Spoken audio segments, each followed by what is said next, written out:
তিনটি কথা মনে রাখবেন। 1. কখনো জবাব দেবেন না যখন রেগে থাকবেন। 2. কখনো প্রতিজ্ঞাবদ্ধ হবেন না যখন আনন্দে থাকবেন। 3. কখনো কোনো সিদ্ধান্ত নেবেন না যখন দুঃখী থাকবেন।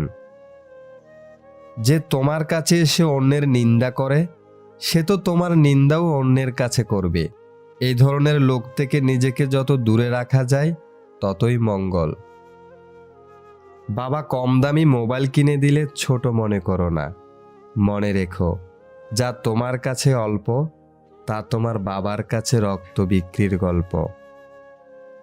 মানুষ কানা, খোড়া, অন্ধ, পঙ্গু হলেও তাকে নিয়ে সংসার করা যায়, কিন্তু যদি মানুষের চরিত্র খারাপ হয় তাহলে তাকে নিয়ে সংসার করা যায় না। পৃথিবীর সব ভালোবাসাই মূল্যহীন।